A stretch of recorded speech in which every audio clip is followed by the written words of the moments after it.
Innal hamdalillah nahmaduhu wa nasta'inuhu wa nastaghfiruh wa na'udzu billahi min syururi anfusina wa min sayyiati a'malina. May yahdihillahu fala mudhillalah wa may yudlil fala hadiyalah. Asyhadu an la ilaha illallah wahdahu la syarikalah wa asyhadu anna Muhammadan abduhu wa rasuluh sallallahu alaihi wa ala alihi wa ashabihi wa man tabi'ahum bi ihsan ila yaumiddin. Amma ba'd. Kaum muslimin wal muslimat jamaah salat maghrib rahimani warhamakumullah. Alhamdulillah, pada malam hari ini kita di majelis ketiga pada pembahasan kitab Al-Qawaid Al-Arba', 4 kaidah dasar mengenal tauhid dan mengenal syirik. Kita pada malam hari ini masuk di pendahuluan kedua dari yang disebutkan oleh Al-Imam Al-Mujaddid Syekhul Islam Muhammad ibn Abdul Wahhab rahimahullah, setelah beliau mendoakan kita dengan doa-doa yang agung sebelumnya agar supaya Allah Subhanahu wa taala menjadi wali kita di dunia dan di akhirat, menjadikan berberkah kita dimanapun kita berada, dan menjadikan kita dari orang yang apabila diberi bersyukur, apabila diuji bersabar, apabila berdosa beristighfar. Maka beliau masuk di pendahuluan kedua, kata beliau, i'lam arsyadakallahu li ta'atih. Ketahuilah, semoga Allah Subhanahu wa taala memberikan kamu rusd, petunjuk untuk selalu taat kepadanya. Annal hanifiyata millata Ibrahim an ta'budallaha wahdahu mukhlishan lahuddin. Ketahuilah, semoga Allah memberi kamu hidayah, bahwasannya al-hanifiyah, agama yang lurus, agama yang hanya condong kepada tauhid, berpaling dari syirik, itulah agama Nabi Ibrahim. Kita umat Islam telah diwahyukan kepada Nabi kita Muhammad sallallahu alaihi wasallam untuk mengikuti yang namanya millah, agama Nabi Ibrahim. Kata Allah, "Tsumma auhayna ilaik an ittabi' millata Ibrahim hanifa wa ma kana minal musyrikin." Kemudian kata Allah, kami wahyukan kepadamu, wahai Muhammad. Apa isi wahyunya? Anittabi', hendaklah kamu mengikuti. Ini perintah. Ayat ini yang dipakai oleh para ulama, wajibnya kita berada di atas agama Nabi Ibrahim. Itu agama yang lurus, hanya bertauhid, berpaling dari yang namanya syirik. Kami wahyukan kepadamu, wahai Muhammad, anittabi', untuk mengikuti millata Ibrahim, agamanya Nabi Ibrahim. Hanifa, yang lurus. Agama Nabi Ibrahim yang hanif. Apa makna hanif? Kata para ulama, al-hanif maknanya adalah al-muqbil alallah, al-mu'rid amma siwah. Hanif itu hanya menghadap kepada Allah dan berpaling dari selain Allah. Hanya menyembah Allah, berpaling dari semua selain Allah, apapun itu. Batu, pohon, ya, orang soleh, kuburan, matahari, bulan, bintang, nanti akan disebutkan semua ayatnya. di dalam insya Allah. Bahkan para nabi serta para malaikat. Kita berpaling darinya. Hanya menghadap kepada Allah. Itulah dibilang hanif. Iya. Itu dikatakan seorang yang hanif. Al-muqbil alallah. Al-mu'rid amma siwah. Hanif artinya seorang yang hanya menghadap kepada Allah. Berpaling dari selain Allah. Kita diperintahkan untuk mengikuti agama yang seperti itu. Agama yang hanya menyembah Allah. Hanya menyembelih untuk Allah dan karena Allah. Hanya berdoa kepada Allah. Hanya bertawakal dan bersandar kepada Allah. Hanya meminta pertolongan dan perlindungan kepada Allah. Hanya bernadar kepada Allah. Pokoknya seluruh agama, seluruh ajakan perintah dari agama, kita hanya peruntukan untuk Allah. Itu namanya hanif. Dan kita berpaling dari yang namanya selain Allah. Kita tidak syirik.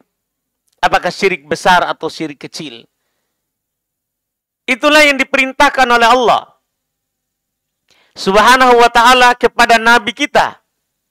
Nabi Muhammad sallallahu alaihi wasallam. Ini yang beliau katakan. Ketahuilah semoga Allah memberimu hidayah. Bahwasanya Hanifiyah, agama yang lurus, itulah agama Nabi Ibrahim. Anta'budallaha wahda. Kamu beribadah kepada Allah saja. Mukhlison, dalam keadaan mengikhlaskan. Lahu, untuknya, ad-din, pakai al. Ad-din. Seluruh agama. Kalau itu adalah agama, kita beragama dengannya, maka kita harus serahkan kepada Allah. Beliau katakan, kama qala ta'ala, sebagaimana Allah berfirman. Wa ma khalaqtul jinna wal insa illa liya'budun. Tidaklah saya ciptakan jin dan manusia kecuali untuk beribadah kepadaku, kata Allah. Inilah tujuan ciptaan kita. Kita lahir, keluar dari perut ibu kita, itu bukan hanya sekedar untuk makan, minum, kawin, bermain-main, bukan. Allah sudah sebutkan di sini. Kita bisa baca surah Ad-Dariyat ayat 56 supaya kita paham apa sebenarnya tujuan hikmah kita ini ada. Ini ayat menjadi dasar pegangan kita yang harus kita pahami baik-baik. Ternyata kita ini dikeluarkan ke bumi ini untuk ini. Wa ma khalaqatul jinna wal insa. Tidaklah saya ciptakan jin dan manusia illa liya'budun, kecuali untuk beribadah kepadaku. Tujuan kita dicipta inilah dia. Untuk beribadah kepada Allah. Kalau ada orang yang tidak beribadah kepada Allah, atau malah dia beribadah kepada selain Allah, berarti dia telah dolim. Kenapa? Karena dia telah melalaikan apa yang menjadi tujuan dia dicipta. Makanya ketika Nabi Shallallahu Alaihi Wasallam ditanya, Ayyu dzambi a'dzam,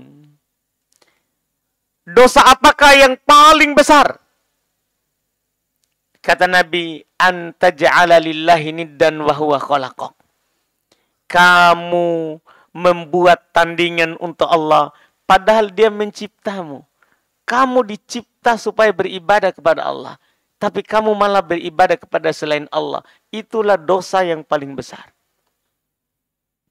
Itulah kedoliman yang paling dolim. Karena dolim artinya wat'u syai' fi ghairi mawadhi'ih. Dolim itu kita letakkan sesuatu pada selain tempatnya. Tempat tak beribadah Allah, kita letakkan kepada selain Allah. Dolim kita. Allah sudah sebutkan di hadits qudsi, inni haramtu dzulmi ala nafsi. Saya telah haramkan yang namanya kedzaliman terhadap diriku. Allah tidak pernah zalim. Dan juga Allah haramkan kepada kita. Fala tadzalamu, maka kalian jangan zalim. Jangan zalim. Dan nanti ketika kita melalaikan hak ini, menyembah Allah saja, maka ketika Allah menyiksa kita, maka Allah tidak zalim kepada kita. Karena kita telah berbuat zalim. Kita telah berbuat zalim. Karena hak kita akan mendapatkan surga kalau kita melakukan yang menjadi haknya Allah, yaitu tujuan dari penciptaan kita. Nabi pernah bertanya kepada Mu'adz, beliau bonceng di kendaraannya. Nabi berkata, ya Mu'adz, atadri ma haqqullahi 'alal ibad wa haqqul ibad 'ala Allah. Wahai Mu'adz, tahukah kamu apa haknya Allah kepada hamba? Haknya Allah kepada kita semua ini. Saya, ikhwah, akhwat, ada haknya Allah kepada kita. Wa haqqul ibad 'ala Allah. Dan apa nanti hak hamba kepada Allah? Apa nanti haknya kita yang kita bisa minta kepada Allah nanti? Itu pertanyaan Nabi kepada Mu'adz. Kata Mu'adz, Allah wa rasuluhu a'lam. Hanya Allah dan Rasulnya yang tahu. Maka kata Nabi, haqqullahi 'alal ibad. Haknya Allah kepada hamba. Haknya Allah kepada kita semua ini. An ya'buduhu wa la yusyriku bihi syai'a. Agar supaya mereka hanya beribadah kepada Allah, tidak menduakan Allah dengan sesuatu apapun. Itu hak Allah itu. Kita hanya beribadah kepada Allah, tidak syirik. Itulah haknya Allah. Kita akan ditagih tentang itu. Dan inilah tujuan kita dicipta. Terus apa nanti hak kita? Kalau kita sudah lakukan selama hidup ini. Kalau kita telah lakukan ini, kita hanya beribadah kepada Allah. Tidak pernah syirik. Tidak pernah syirik. Nanti apa yang kita bisa dapatkan dari Allah? Haknya kita. Wa haqqul ibadi 'ala Allah. Allah yu'adziba man la yusyrik billahi syai'a. Haknya hamba kepada Allah adalah untuk tidak menyiksa siapa yang tidak syirik kepada Allah sedikit pun. Jadi haknya kita nanti tidak akan disiksa. Tapi penuhi dulu haknya Allah. Jangan sampai kita pergi meminta hak kita kepada Allah, ternyata kita tidak penuhi hak Allah. Zalim kita. Walillahil matsalul a'la. Kita saja ada orang di dunia ini pergi tuntut hak, tapi hak itu ada syaratnya yang ditetapkan oleh pihak sana. Kita pergi tuntut, apakah kita akan dikasih? Tidak mungkin. Tidak mungkin, karena kita tidak terpenuhi hak. Ya, misalnya kita dikatakan oleh seorang yang punya barang dagangan, kamu berdagang dengan barang dagangan ini. Kamu cukup datang setiap hari dari jam 8 pulang jam 5. Setiap bulan kamu akan dapat gaji sekian. Dia tidak pernah datang setiap hari. Tidak pernah datang. Di tanggal yang dijanjikan gaji dia datang. Mana hakku? Apa yang terjadi kira-kira? Apakah kita akan dikasih hak kita? Ini namanya takrib al-faham. Pendekatan pemahaman. Supaya kita paham. Iya. Bukan kita menyamakan Allah dengan makhluk. Tapi ini pendekatan. Apalagi Rabbul Alamin. Yang telah menjadikan segala sesuatu itu ada sebabnya. Kita mau dapat hak kita di sisi Allah. Maka kita harus penuhi dulu syarat. Supaya kita bisa mendapatkan hak itu. Iya. Ini yang Nabi Shallallahu Alaihi Wasallam katakan kepada Mu'ad. Dengan inilah kitab diturunkan. Gara-gara supaya kita beribadah kepada Allah, Al-Quran diturunkan. Quran seluruhnya mengajak kita untuk mentauhidkan Allah. Kita nggak usah jauh. Kita baca saja Al-Fatihah. Iya. Baca Al-Fatihah. Alhamdulillahi Rabbil Alamin. Segala pujian hanya milik Allah. Di situ saja. Itu sudah mulai itu. Oh, pujian itu hanya milik Allah. Tidak boleh kita puji selain Allah. Iya. Kalau kita puji selain Allah, itu karena Allah. Itu pun tidak boleh kita gandengkan. Tidak boleh kita bilang, karena Allah dan kamu. Tidak boleh. Kalau ada orang, kita dapat kebaikan karena orang itu. Tidak boleh kita bilang, karena Allah dan kamu. Apalagi kita mau bilang, ini karena kamu. Kalau bukan kamu, saya tidak akan begini. Tidak boleh. Kita gandengkan saja dengan Allah, tidak boleh. Ini karena Allah dan kamu. Ini sudah tidak boleh. Apalagi kalau bilang, ini karena kamu. Tidak boleh. Ini syirik lafaz. Yang benarnya, karena Allah semata. Bisa titik sampai situ. Atau karena Allah, kemudian karena sebabmu. Kemudian. Kata kemudian itu menunjukkan beda tingkatan. Iya. Beda tingkatan. Ini harus kita pahami. Iya. Inilah yang kita diajarkan di Quran. Mulai dari Al-Fatihah kita sudah dibilang begitu. Segala pujian hanya milik Allah. Kenapa kita perlu memuji hanya Allah? Karena dia Ar-Rahman, Ar-Rahim. Dia yang maha merahmati, menyayangi, dan mengasihi. Iya. Makanya kita puji. Malik Yaumiddin. Dia penguasa hari kemudian. Makanya kita puji. Setelah itu baru pernyataan. Iyyaka na'budu. Ini tauhid. Iyyaka na'budu wa iyyaka nasta'in. Hanya kepadamu kami beribadah. Inilah tauhid. Ini Quran turun untuk itu. Untuk menjelaskan kepada kita bahwa hanya Allah yang harus kita sembah. Iya, ini baru Al-Fatihah.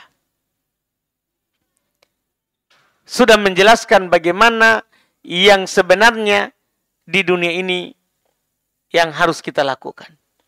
Dengan inilah para rasul diutus. Kita tahu dari Nabi Nuh sampai Nabi kita Muhammad SAW. Kenapa mereka diutus? Supaya mengabarkan kepada kita bahwa dalam kehidupan ini kita harus bertauhid. Kita bisa baca Quran. Kita bisa baca surat An-Nahl ayat 36. Walaqad ba'atna fi kulli ummatir rasulah. Ani'budullaha wajtanibut tagut. Sungguh kami telah mengutus kepada setiap umat seorang rasul. Kita Muhammad. Kami telah mengutus kepada setiap umat rasul. Rasul kita adalah Muhammad. Apa seruannya? Dari rasul pertama Nuh sampai Nabi kita Muhammad SAW. Apa seruannya? Ani'budullaha wajtanibut tagut. Agar supaya mereka hanya menyembah Allah, meninggalkan yang namanya tagut selain Allah. Iya. Itu seruan para nabi dan rasul. Bagaimana kita beribadah hanya kepada Allah. Nah, ini yang beliau katakan di sini. Dan beliau setelah mengatakan itu, kalau kita sudah paham ya, ternyata kita ini dicipta supaya menyembah Allah. Ikhwan, akhwat, yang masih muda, sudah tua, belum menikah, sudah menikah. Ternyata kita dicipta untuk beribadah. Bukan hanya sekedar untuk makan, minum, berdagang. Kalau begitu kita tidak ada bedanya dengan sapi, kambing. Sapi itu bangun pagi bagaimana makan, bagaimana minum, bagaimana kawin. Itu saja dia. Pikirannya begitu. Kita tidak seperti itu. Mereka nanti di hari kiamat dibangkitkan. Tapi Allah Subhanahu wa Ta'ala akan mengatakan kepadanya, kuni turoba, jadilah tanah. Kita tidak seperti itu. Kita akan ditanya satu persatu. Dikubur, kita sudah ditanya dengan 3 pertanyaan. Itu baru pembukaan. Di padang mahsyar semua kita ditanya. Dikubur kita tanya, siapa Tuhanmu? Apa agamamu? Siapa nabimu? Di hari kiamat ditanya tentang sholat. Awal yang dihisap. Karena sholat adalah ibadah besar yang disyariatkan oleh Allah Subhanahu wa Ta'ala kepada kita umat Islam. Karena ibadah ini adalah satu-satunya ibadah yang Nabi terima langsung dari langit. Naik ke langit. Ibadah besar. Itulah yang pertama ditanya. Juga kita ditanya tentang umur kita. Di mana kita habiskan. Tentang masa muda kita. Di mana kita usangkan. Tentang harta kita. Di mana kita dapat, kemana kita belanjakan. Ditanya semuanya, kamu transfer kemana? Dan kamu ditransfer oleh siapa? Kamu dapatnya dari mana? Dan kamu beli apa? Belanjakan untuk apa? Semua ditanya. Rinci. Dan kita tidak bisa berbohong. Iya. Kita tidak bisa berbohong. Terkait dengan penghambaan kepada Allah, semua ditanya. Dan dari semua penghambaan itu, kita tidak boleh syirik. Harus ikhlas. Kemudian kata beliau, fa'idha arafta, jika kamu telah tahu. Annallaha khalaqaka li ibadati. Bahwa Allah menciptakanmu untuk beribadah kepadanya.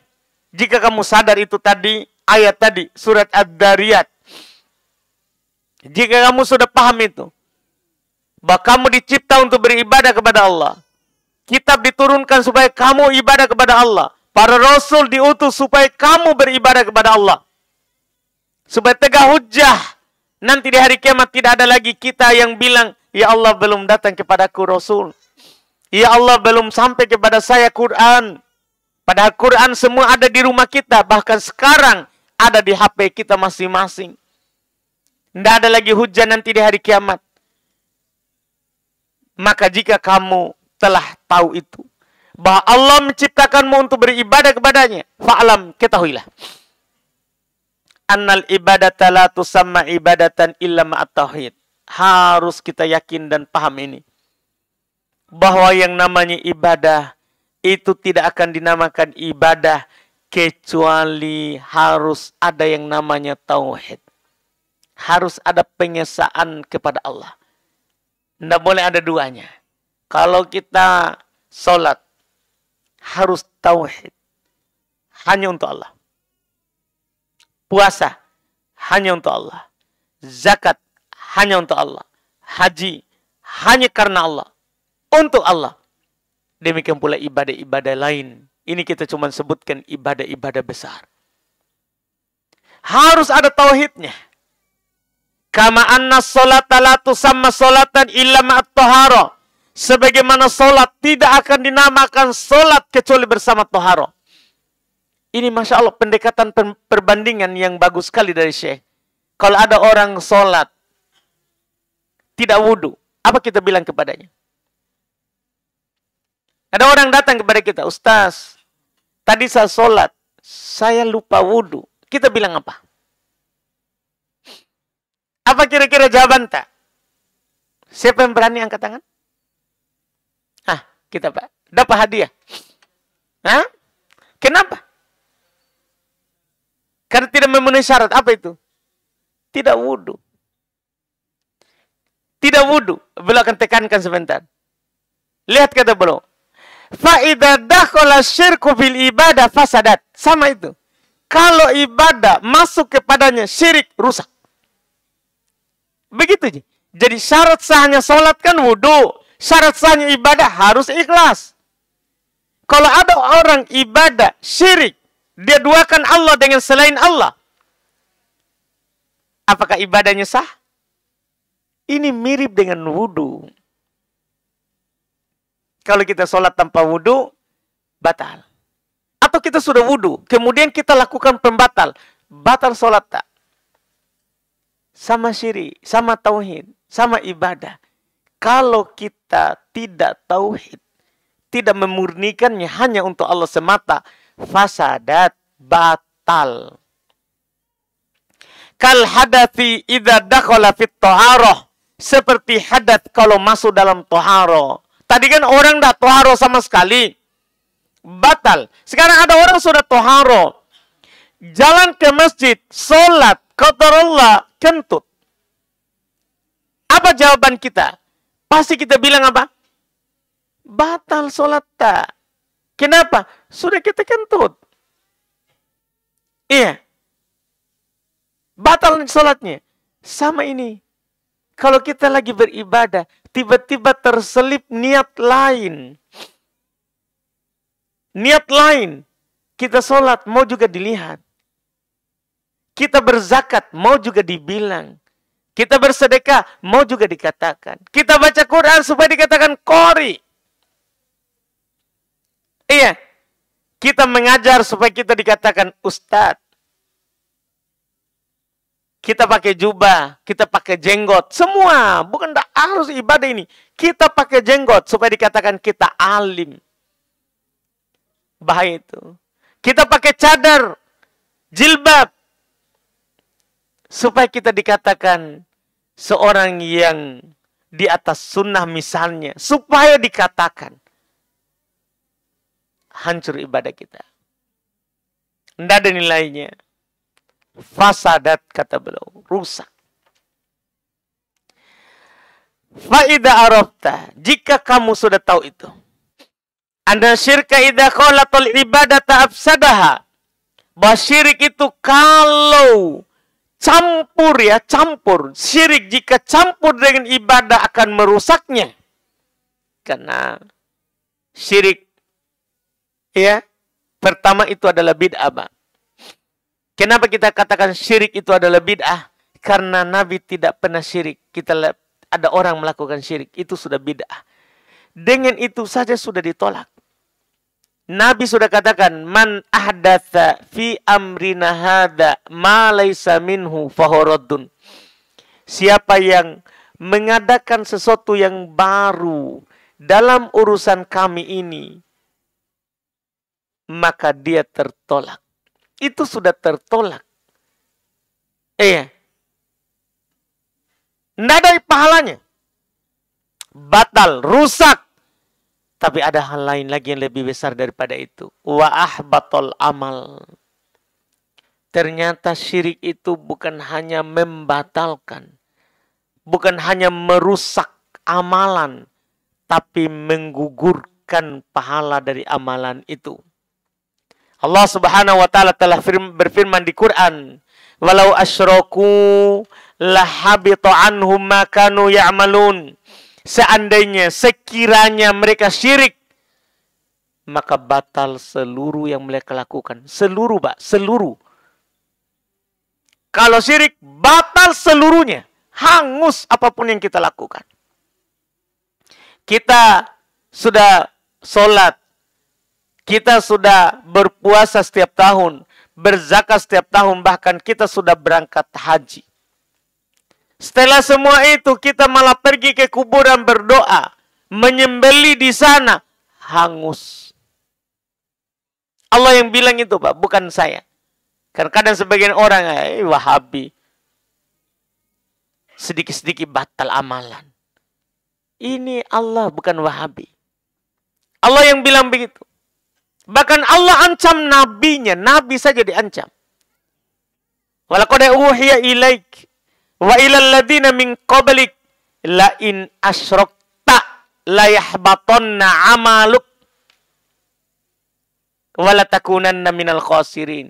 Sungguh kami telah wahyukan kepadamu, wahai Muhammad, dan kepada orang sebelummu, kalau kamu syirik, itu ancaman Allah kepada nabinya. Kalau kamu syirik, duakan Allah dalam ibadah, sungguh seluruh amalanmu batal. Dan kamu akan menjadi orang yang merugi. Kenapa merugi? Apa yang beliau katakan setelahnya? Wasara sahibuhum minal khalidina finnar na'udzubillah. Dan pelakunya menjadi orang yang kekal di neraka. Pelaku syirik tidak akan pernah keluar dari neraka ke surga. Tidak. Beda pezina, peminum khamar, selama dia muslim, dia dibawa kehendak Allah. Kalau Allah berkehendak, bahkan dia akan diampuni. Kita tidak baca hadits orang yang melakukan dosa, catatan dosanya itu 99 lembar. Satu lembar sejauh mata memandang. Banyak sekali dosanya. Tapi dia pernah mengucapkan la ilaha illallah. Maka hangus seluruh dosanya tadi. Berat la ilaha illallah. Tapi yang penting tidak syirik. Kalau syirik beda cerita. Kalau ada orang meninggal di atas syirik, maka Allah tidak akan mengampuninya. Innallaha la yaghfiru ayyushraka bih wa yaghfiru ma duna dzalika liman yasha. Allah tidak akan mengampuni dosa dia disekutukan, dan Allah mengampuni selain itu bagi siapa yang dikehendakinya. Selain syirik di bawah kehendak Allah. Tapi syirik, selamat tinggal orang syirik itu. Iya, makanya siapa yang pernah syirik, sebelum kita menghadap kepada Allah, tobat. Menyesali, tinggalkan, dan tidak kembali kepadanya. Karena ini bahaya ini. Tidak diampuni. Tidak diampuni. Kekal kita dalam neraka. Haram surga. Allah berfirman, innahu mayyusyrik billah faqad harramallahu alaihil jannah. Sungguh, siapa yang syirik kepada Allah, maka haram atasnya surga. Allah haramkan kepadanya surga. Makanya mengingatkan orang supaya bertauhid dan jauhi syirik itu lebih penting. Walaupun dia peminum khamar, pencuri, perampok, pembunuh, pezina, itu dibelakangkan. Ajak dulu dia ke tauhid. Kayak Nabi ketika utus semua utusan, selalu fokus utama tauhid. Tinggalkan syirik. Tidak apa-apa dia belum sholat kalau belum tahu. Tidak apa-apa dia masih melakukan dosa dan maksiat. Jangan rokok, zina. Itu tidak seberapa daripada dia syirik tidak bertauhid.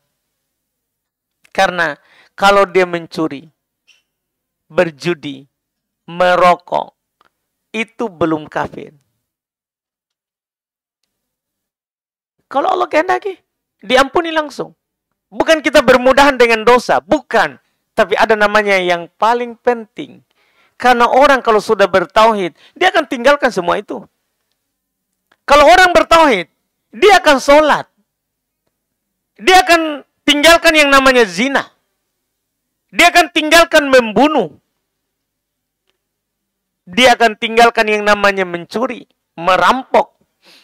Bahkan mudah baginya tinggalkan apalagi hal-hal sepele, hal kecil, rokok. Sekarang kalau kita langsung lihat orang merokok, kita pergi, ambil rokoknya, kita pocaki. Dia akan beli lagi. Tapi kalau kita ajar dia bertauhid, ketika dia mentauhidkan Allah, maka mudah baginya untuk menerima nasihatnya Allah. Mudah. Karena sebagian orang kita lihat, saya pribadi saya kadang datang taklim ke mobil, ya pernah ikhwan merokok di depan mobilku. Nggak tahu kalau saya masih ada di atas. Tapi apakah saya langsung buka pintu mobil bilang, rokokmu? Enggak apa-apa, dia masuk masjid. Nanti dia akan tinggalkan sendiri. Yang penting dia sudah benar niatnya. Enggak apa, berapa kali saya lihat begitu. Orang enggak tahu mobil saya begitu, merokok depan mobil. Dan saya masih ada di situ. Dan saya biarkan dia sampai bahkan sampai komat dia, sampai adzan, dia belum selesai. Saya enggak turun-turun, supaya enggak jaga perasaannya. Daripada saya turun nanti dia ndak enak, ndak bisa tidur pulang sama istrinya nanti. Karena ustaz nalihat kak. Jadi saya biarkan, saya ndak turun sampai dia matikan rokoknya, dia pergi sampai dia sudah jauh baru saya turun. Supaya jangan sampai orang ndak enak, akhirnya ndak belajar, ndak taklim, ndak belajar tauhid. Nanti banyak orang, Pak. Ada teman sudah merokok 35 tahun katanya. Sekarang dia sudah tidak merokok. Padahal waktu sama saya biasa juga duduk di warkop. Oh, dia merokok depan saya. Dia merokok. Mohon maaf Ustaz, saya mau merokok. Urusan tak itu. Kan harta aja yang kita bakar. Kalau kita bakar harta saya itu masalah. Saya punya kok itu. Kan begitu. Tapi kan kita harta tak. Nanti di hari kiamat kita akan ditanya. Di mana kamu habiskan hartamu? Ya Allah, di rokok. Urusan tak itu. Kan saya bilang begitu. Maksudnya masalah tak itu. Iya. Kita bisa ingatkan. Cuman itu hal belakangan begitu. Setelah dia rajin taklim, belajar terus. Dia tinggalkan dengan mudah itu. Makanya yang paling penting dulu. Jangan sampai kita mulai dari yang tidak penting. Setelah itu gara-gara kita urus yang tidak penting, orang tidak mau mendengar yang penting. Jadi harus kita paham dulu, ini yang paling perlu. Ini, yang paling penting ini. Orang mengenal yang namanya tauhid, masalahnya batal amalannya. Kekal di neraka, haram surga, haram surga. Ini masalah. Yang mengharamkannya Allah. Rabbul Alamin, Rabb alam semesta. Bukan kita ini. Ini cuma kita membacakan firman Allah. Makanya, ini yang paling penting sekali. Makanya beliau bilang, wa ahbatul amal, wa sara sahibuhu minal khalidina finnar. Pelakunya akan kekal di neraka. Arafta anna ahamma ma'alaik ma'rifatu dhalik. Berarti sekarang kamu tahu yang paling penting bagimu sebenarnya mengenal ini perkara. Mengenal ini yang namanya tauhid. Ini paling penting. Mengenal syirik. La'allallaha yukhlisoka. Semoga dengan mengenal yang namanya tauhid, Allah akan melepaskanmu. Min hadhihi syabaka. Dari perangkap itu. Karena syirik itu perangkap. Kalau kita tidak kenal tauhid, sulit kita keluar. Coba, berapa lama kita sebelum belajar, kita bertatoyur. Hal-hal sepele. Hal-hal kecil. Kita bertatoyur. Bunyi burung hantu, sial. Injak kucing, sial. Lihat ibu hamil, maju ke ini masalah. Bagus. Ini orang tatoyur, syirik. Ini syirik menyebar di masyarakat. Dan susah kita lepas dari yang namanya ini syabakah. Ini jaring ini susah. Kecuali kita belajar. Tapi kalau kita tidak belajar, kita tidak tahu ternyata itu syirik. Ternyata itu syirik. Wahya syirku billah, yaitu ranjau perangkap yang namanya syirik kepada Allah. Alladzi qala Allah Ta'ala fi yang Allah Subhanahu wa taala katakan tentangnya, innallaha la yaghfiru ayyushraka bih. Sungguh Allah tidak akan mengampuni dia dosa yang dia disekutukan dengannya. Wa yaghfiru ma duna dzalika liman yasha. Dan Allah mengampuni selain itu bagi siapa yang dikehendakinya. Gimana caranya kita mengenal ini tauhid dan syirik? Sekarang belum katakan dan kita akan masuk pekan depan. Wadzalika bima'rifati arba'i qawaidah. Demikian itu paling mendasar kita kenal 4 kaidah. Kita kenal 4 kaidah. Dzakarahallahu ta'ala fi kitabih, yang Allah Subhanahu wa taala sebutkan di dalam kitabnya. Jadi yang belakang sebutkan nanti 4 kaidah itu berdasarkan Quran. Berdasarkan Quran. Ini alhamdulillah berarti selesai pendahuluan. Pekan depan insyaallah taala kita akan masuk di kaidah pertama. Alhamdulillah. Mudah-mudahan bermanfaat dan menjadi pengingat kita ya betapa pentingnya ini belajar tauhid dan mengenal syirik Mungkin kita adzan dulu baru kita masuk di pertanyaan.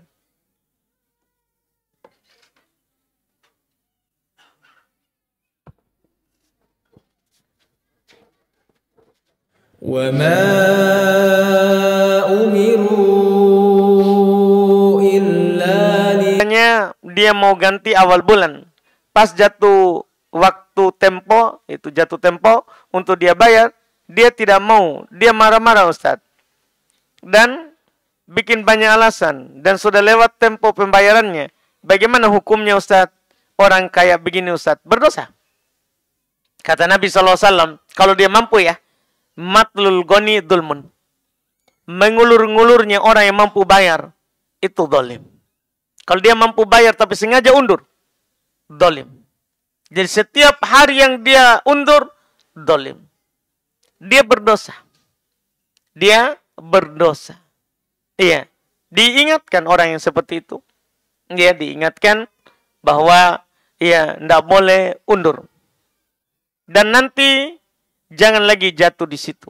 Kalau dia pinjam, jangan pernah kasih lagi. Karena orang yang seperti itu harus dikasih pelajaran berupa menahan dia untuk berbuat dolim dengan cara tidak meminjamkan. Dengan cara untuk tidak meminjamkan kepadanya walaupun 2.000 rupiah. Tidak boleh kita pinjamkan kepadanya. Kata Nabi, unsur akhaka doliman au matluma. Tolong saudaramu dalam keadaan dia dolim atau didolimi. Bagaimana cara kita menolongnya dalam keadaan dia berbuat dolim? Kata Nabi, tamna'uhu an dolmi. Kamu menahan dia dari berbuat dolim. Kamu menahan dia dari berbuat dolim. Ini yang bisa kita lakukan. Wallahu a'lam. Kemudian pertanyaan kedua.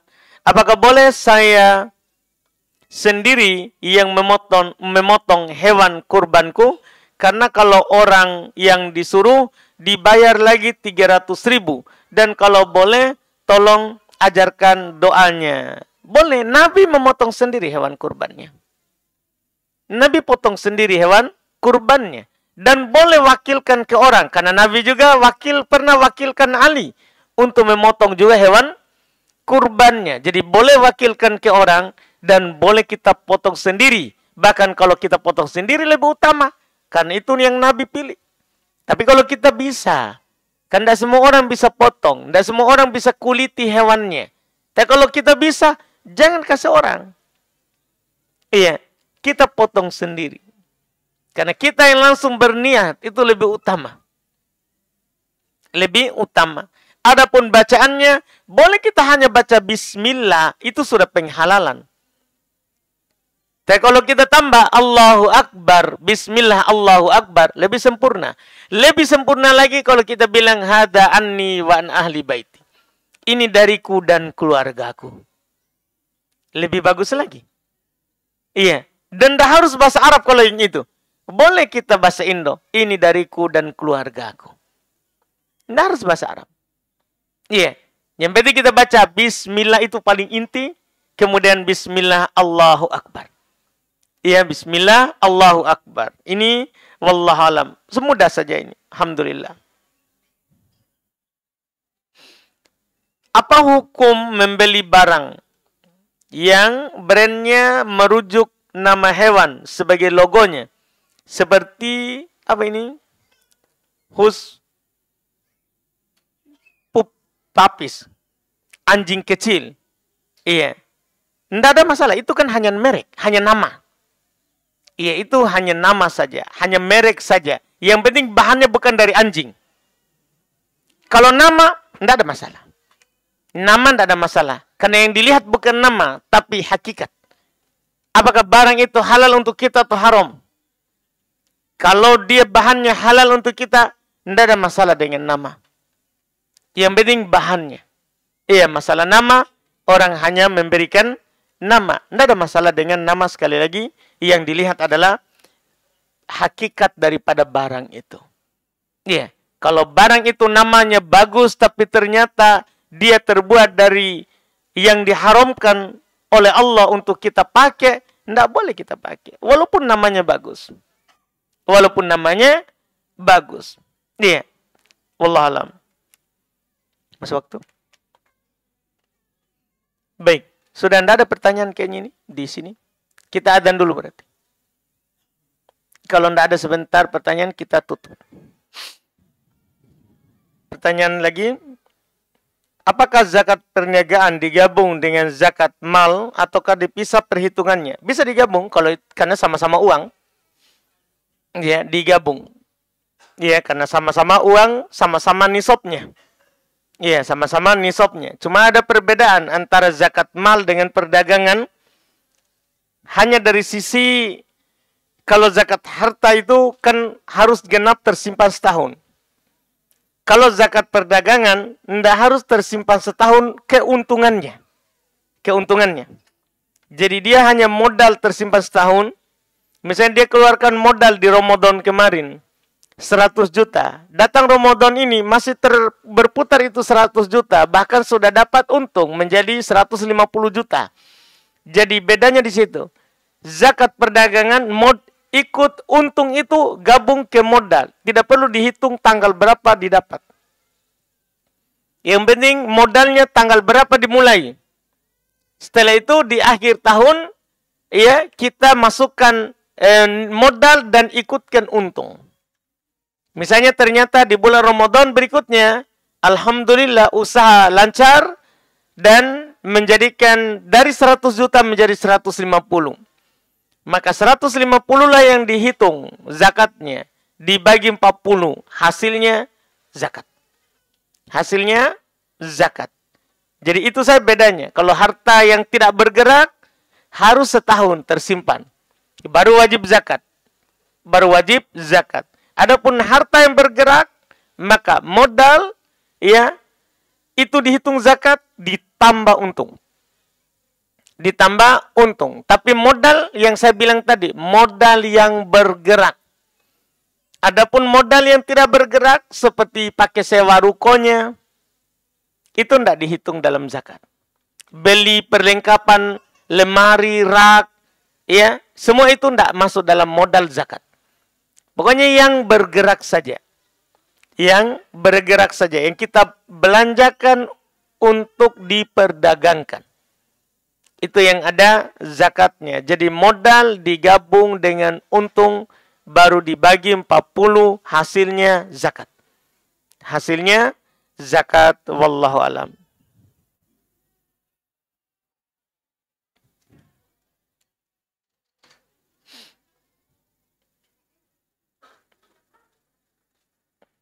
Jika nama makanan yang tidak baik, contoh nasi goreng gila, nasi goreng setan. Masya Allah. Iya, tidak ada yang nama-nama yang bagus. Iya, pertama si pemberi nama tidak boleh kasih nama yang tidak baik. Tidak boleh dia kasih nama yang tidak baik. Walaupun makanan itu halal kita makan. Kan itu sekali lagi seperti tadi, masalah nama. Cuman si pemberi nama itu yang masalah. Iya. Seorang itu telah diatur dalam syariat kita ini, bahwa kalau kita memberi nama, berilah nama-nama yang baik. Nabi kalau ada sahabat yang bernama tidak baik, beliau ganti. Dengan menjadi nama yang baik. Iya. Ada sahabat bernama Hazan. Kesedihan. Beliau sarankan ganti dengan Sahal. Kemudahan. Kemudahan. Jadi beliau ganti. Nama-nama yang tidak baik. Jadi dari sini kita dapat contoh bahwa kalau kita beri nama, berilah nama-nama yang baik. Ya, kata Nabi, khairuhal fa'lu, yang terbaik adalah kita mengucapkan kata-kata yang baik. Kita mengucapkan kata-kata yang baik. Wallahualam. Kalau tidak ada, kita tutup. Alhamdulillah. Iya. Tidak ada ya? Oh ini. Apa hukumnya memelihara burung nuri, Ustaz? Mubah. Memelihara burung mubah, boleh. Dibolehkan. Burung dengan berbagai macam jenisnya boleh dipelihara. Kecuali burung yang disuruh bunuh, ya jangan dipelihara. Ya, misalnya burung gagak. Kita kan disuruh bunuh. Ya, tidak boleh dipelihara. Ya, ular jangan dipelihara. Ya, tapi adapun burung di masa Nabi ada sahabat yang punya burung, yang memelihara burung. Yang penting kita kasih makan. Yang dilarang itu adalah kita kandang, terus kita tidak kasih makan. Tapi kalau kita pelihara, mubah untuk kita. Allah ciptakan semua yang ada di bumi ini untuk kita. Untuk kita. Alhamdulillah. Iya. Jadi hal ini hal yang dimubahkan. Boleh. Wallahualam. Baik, kita tutup. Alhamdulillah. Karena tidak ada kiriman dari akhwat kayaknya ini. Tidak ada, apa itu biasa? Kotak tisu. Baik. Alhamdulillah. Kita tutup saja segera supaya tidak sempat. Baik. Subhanakallahumma hamdik. Asyhadu an la ilaha illa anta astaghfiruka wa atubu ilaik. Assalamualaikum warahmatullahi wabarakatuh.